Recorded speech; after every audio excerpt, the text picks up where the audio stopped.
Assalamualaikum warahmatullahi wabarakatuh. My name is Nick Akivdeo, matric number 1922009, and today I'll be talking about the mosque as a symbol of Islamic civilizations, its roles, and its functions.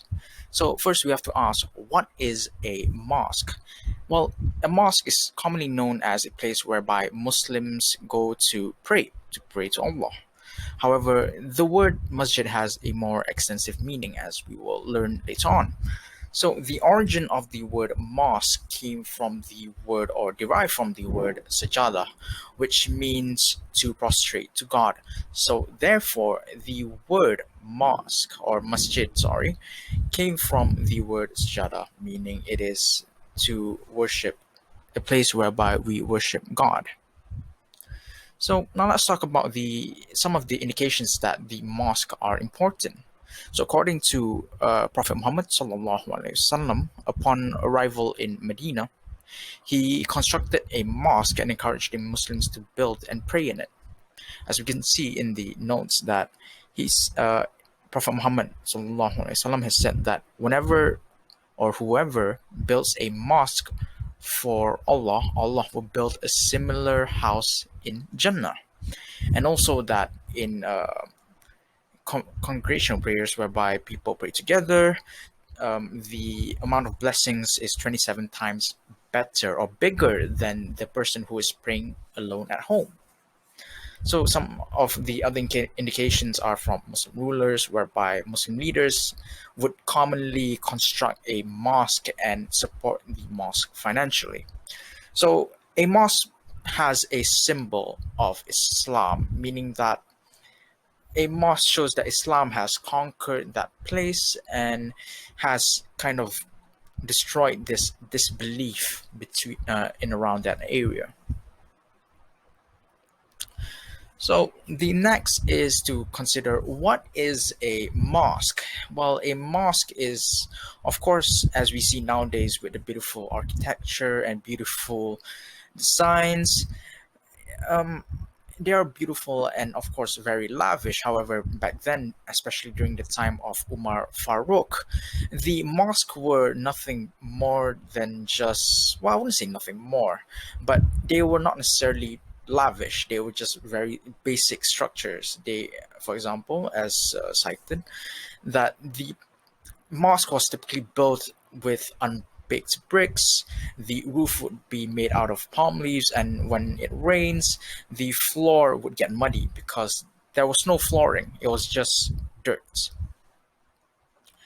And despite being very simplistic, the level of sacredness from a very lavish mosque to something which was built very simplistically is no, there's no difference in sacredness. They're all sacred, they're all at the same level. All masjids have the same rank and they are the house of Allah. um, a mosque can be also considered as the entire earth, as the Prophet Muhammad sallallahu alaihi wasallam has said that the entire earth has been made a place of prayer, except for the graveyards and washrooms, because those places are dirty, of course. This is to encourage Muslims to pray when the time is right. So now let's talk about some of the exceptions whereby a mosque can be more sacred than others.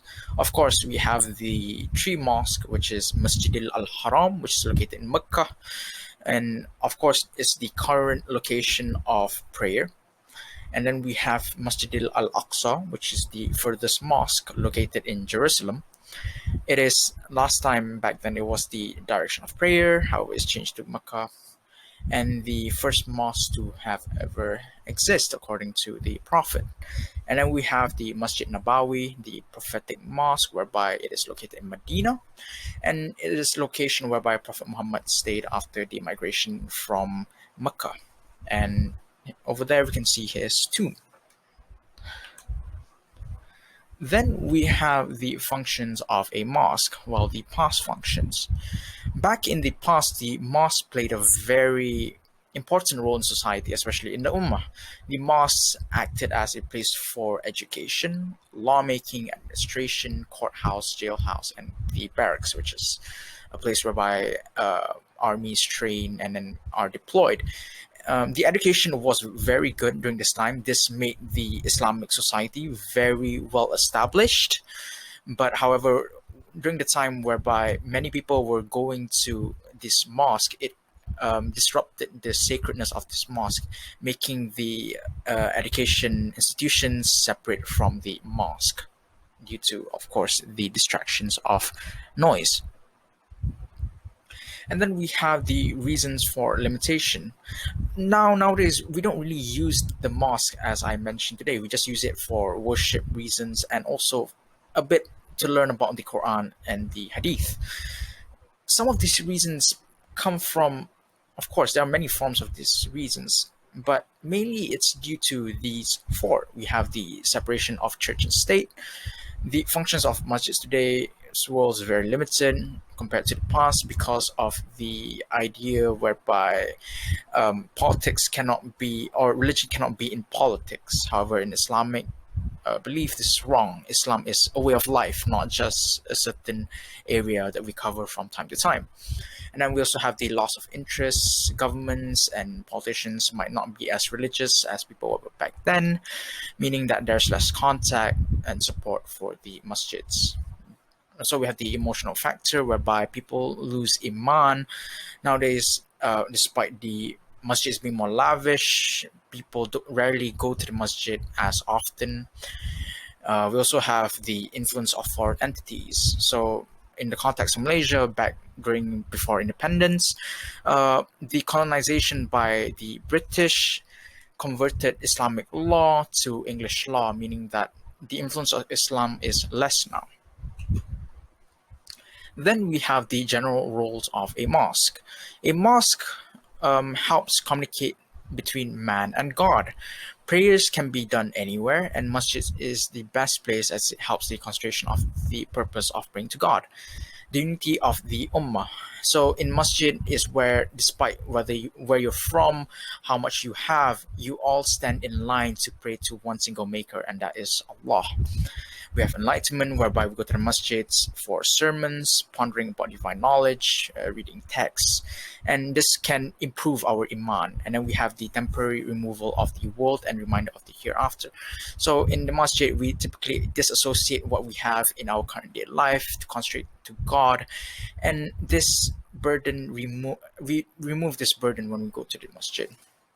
So, in conclusion, I would say that yes, we have to establish this again in our society to make the ummah stronger. Thank you for listening to my video. Assalamualaikum warahmatullahi wabarakatuh.